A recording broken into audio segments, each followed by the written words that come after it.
Ready to go? You're ready to go. Alrighty, gentlemen, thank you so much. Let me introduce my officers first. My name is Anwar Tahir. I'm the president for Alliance for 1 year. And my vice president, our president-elect is Jen Lynn. She's right here. Okay, good. Thank you for coming. And then Treasury Ojas Tasker. Can you raise your hand? There you go. And also Secretary Rajan Gautam. And everybody, thank you so much. And because of the COVID, we are trying to avoid the gatherings.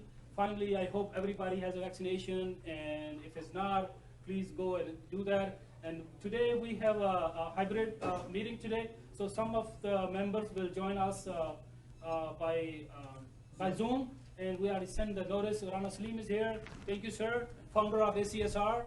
And that's it.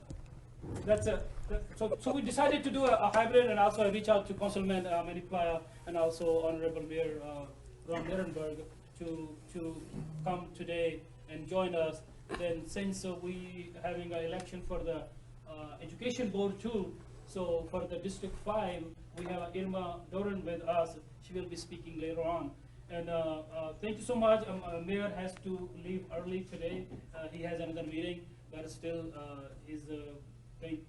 Thank you so much for giving us a time today, coming over. And I'm going to hand over the mic to Mayor Ron Nirenberg, and he has a few words for us, please. Great, thank you. I think I'm mic'd up already. Take this one? Okay. This one too? Okay. Well, good evening, everybody. It's great to be here at the Palace. And this is going to be my first time outside of the Asian Real Estate Association event to formally congratulate Anwar in his presidency of the Alliance, which now I understand is 6 years old. But very excited to see that the Alliance continues to gain momentum. So congratulations to all of you. It's great to be here as your AAPI mayor, only AAPI mayor of the top 50 cities still, and grateful for the support that we've received throughout the city as we've gotten through some pretty challenging times. Just a real quick update on the city. You mentioned, Anwar, vaccinations. I hope everyone here has gotten a vaccination. If you haven't, please note that starting tomorrow, you don't even need an appointment at any time of day. Go to the Alamo Dome or go to Wonderland Mall. Anytime they're open, you can walk right in and get a vaccine. So if anyone needs to have that message, please make sure you send it to them. And all told, today we did do a vaccination update. We now have 38% of our entire population has been fully vaccinated with both doses. We also have over 55% of our population has had at least one dose. You may have heard there was a pause on the Johnson & Johnson vaccinations, which are one dose. There's been thorough study of that, and there were some small isolated cases, but it has been thoroughly examined, and now the state of Texas, including our very own Metro Health Department, is starting to administer those Johnson & Johnson vaccinations again. So lots of options for vaccinations. If you have not gotten an appointment, you don't need one. The point being, we have enough supply for everyone who wants a vaccine at this point. I'm also very grateful. There's been wonderful engagement at the polls in our local elections. You know, there's municipal and school board elections happening right now in our community. We set a record for early voting. Despite some of the weather that's been occurring, we had over 100,000 people already cast a ballot in early voting, which blew out of the water every previous early vote record. That being said, there's still one more opportunity. Election day is actually Saturday. So please, if you have not gotten a chance to cast a ballot, please go vote for myself and for Manny and for Irma on Saturday. Again, is 7 a.m. to 7 p.m. Polls are open on Saturday. You can go to any of the polling locations in town. You do not need to go to your home polling precinct anymore. You can go to any polling location in town to cast a ballot on Saturday between the hours of 7 a.m. and 7 p.m. And that's the last opportunity. And I know we expect some weather to occur on Saturday, so please make plans for that. Wear your rain boots or poncho or whatever, but please don't forget to go cast a ballot. I won't linger on. I'm happy to take any questions if you have any, but I will say that we are starting to emerge from this pandemic. We've been really working hard to ensure people remain housed, don't lose their house during this pandemic, that families are able to feed their kids, that we can also ensure people can get safely back to work. that small businesses continue to operate. We've been doing everything we can possibly with the funds locally as well as federally to ensure that we continue to keep the economy going as we have gotten through this pandemic. Now we're on the brink of getting out of this pandemic and finally putting it behind us. So I hope all of you are optimistic about the future because I think it is certainly justified. Here in San Antonio, we've been doing, I think, a model job as a community working together to establish a foundation for recovery. And so I'm excited about a lot of different things that are going on within that, but more so the fact that this community has worked so well together through some very tough times and are about to emerge stronger and more resilient because of it. So grateful to be here with you, my friends. Happy to join you. I'm sorry my stay is short, but look forward to sharing some time with you in the future and here as well. Sir, question. Yeah. So Gina Ortiz was just Yes. recently nominated Yes. as the Undersecretary of the Air Force. So what are the plans for San Antonio to really push forward and solidify San Antonio as cyber warfare Yeah. USA? So we have several fronts when we go to the Pentagon, which we do we do multiple times per year. And that is wonderful news, and I'm glad you pointed that out, Ken, because we do have to celebrate Asian Americans who are reaching levels of leadership, because that's part of the pursuit of equity at the federal level. And so congratulations, Gina, on your incredible appointment as Undersecretary of the United States Air Force.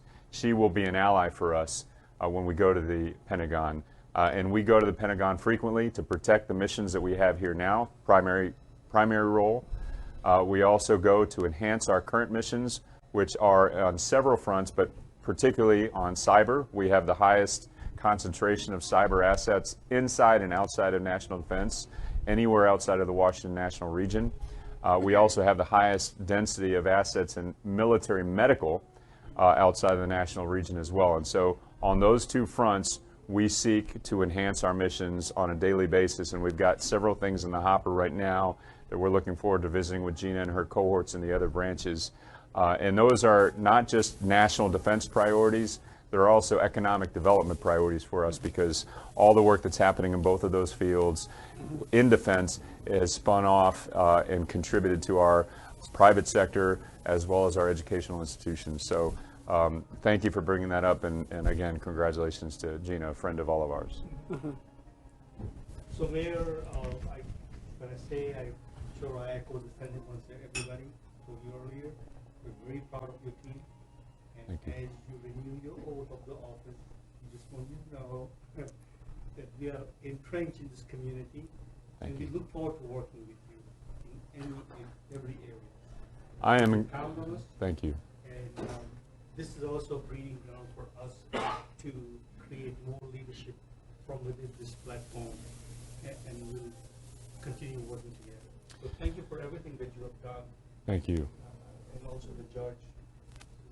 Both of Thank you. have done awesome. Oh, you're right. It is all teamwork, and it's not just Manny and me teamwork. It's also, Irma and business owners and people who are working, in their own lives, whatever they do. Everybody, frankly, in San Antonio has been part of the team, whether they've just simply been wearing a mask or they've been, helping on the food lines as a volunteer. So everybody's been contributing, and that is unique in the country. Believe me, I visit with my peers almost every day. And what we have here in terms of camaraderie and teamwork is unique in the world, and it's part of our We're strength. blessed for this alignment. Absolutely. You're right, the alignment is not perfect. But let me also say I am extraordinarily grateful for your support politically. I'm not taking anything for granted. We are going to fight all the way to the end. We're feeling confident that our day is May 1st. And so thank you for your support along the way, and hopefully you can come and celebrate with us a little bit too. Well, now our members do watch, they see what's happening, and trust me, they're a good judge. Thank you. Thank you. Mayor, can you tell our friends about Proposition A? Oh, sure. Yeah. So there's several things on the ballot, including a couple propositions. Let me speak about one you probably have not heard much about. That's Proposition A. Currently, San Antonio has the most restrictive charter language with regard to bond programs in the state of Texas. Right now, we can only use bond dollars, which are approved by a vote of the public, on individual projects for flat work, basically streets and other type of facilities and park improvements. What we want to do is align our language with state statute that would give voters a greater degree of flexibility in how we use those dollars. Some we could use for housing if voters approved, others economic development projects. We even talked about the conservation easements that we enjoy as a community. That would be an option for us as well. But point being, it would give us as voters, public, greater flexibility in being able to use bond dollars to make public improvements to our city. And also, again, compete. We have to compete with our peer cities, and that will keep us competitive as well. That's Proposition A. It's a very simple, few words changed in the city charter, which I would strongly encourage you to vote in support of that for Proposition A.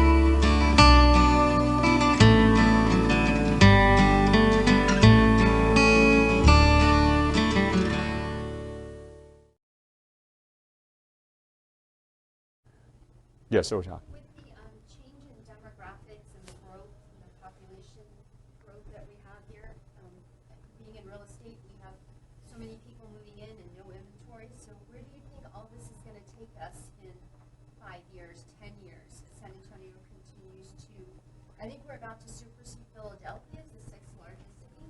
Mm-hmm. Phoenix, I think. I think we already took. Yeah, we took Philadelphia already. Yeah. Wow. Yeah, I think Phoenix is next on our list, and I think you're right.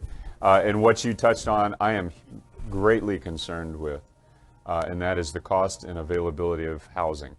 And part of that reason for Prop A is for us to try to win that battle of supply and demand.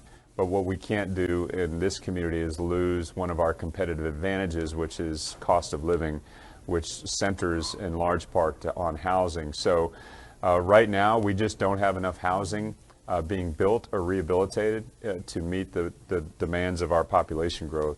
So what we're going to be working on over the next term or two is to ensure that we're implementing the housing framework that was ratified by the council in 2018, and frankly looking for ways that we can make housing rehabilitation and construction easier, more cost effective, faster.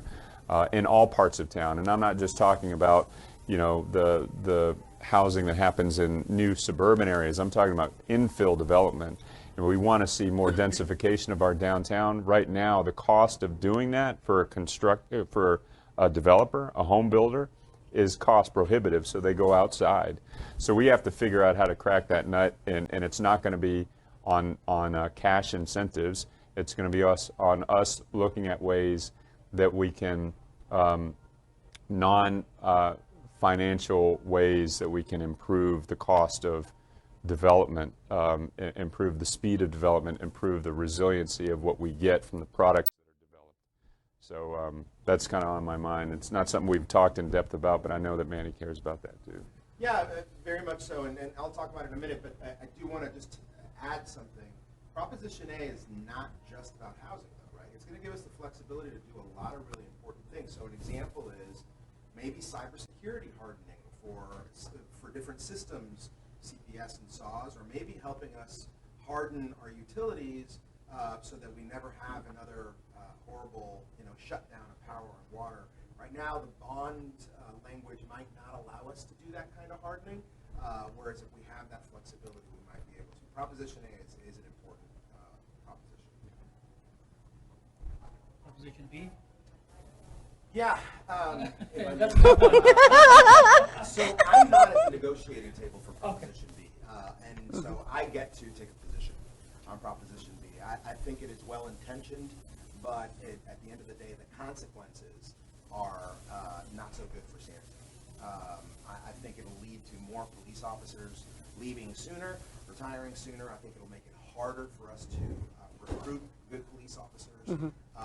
And remember, recruiting police officers is a competition among a lot of other cities, and we've always had a really, really good recruitment tool, which is our benefits and our pay, and also, I'm a true believer that the best kind of arrangement you can have between employer and employees is a negotiated one, and so your mayor is at the negotiating table,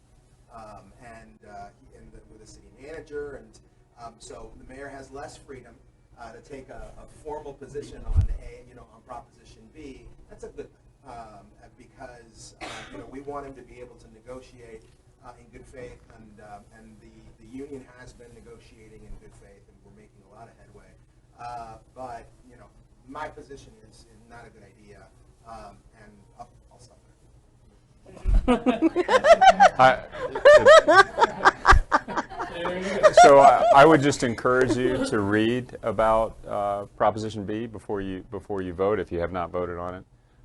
As is typical in any campaign season, there is hyperbole on both sides, and regardless of the outcomes of Proposition. So number one, voters will decide the rules of the road in terms of our negotiating process, whether it's collective bargaining as we have now or it's something else. But the bottom line that you need to know, I think, is that whether or not Proposition B passes, our job is not done with the reforms that we're trying to negotiate. We are trying to get the chief authority to make the ultimate hiring and firing decisions for his department. We're trying to instill more accountability and transparency into the disciplinary process for the Police Officers Association. Those pursuits do not change whether or not Proposition B passes, and our job is not done whether it passes or fails. But you think the citizens, the residents of San Antonio would be well informed before they make the decision? Because the commercials are rather confusing. That's why we're happy. It's not a simple issue. I mean, it's really not a simple issue because a lot of the challenge that we have with the reform measures that we're trying to achieve are locked within state statute in Chapter 143, which is not what is on the ballot. So it's a challenging. If we do not have a collective bargaining agreement, we're going to have to negotiate the contours of Chapter 143 in a different agreement. So either way, there's work for us to do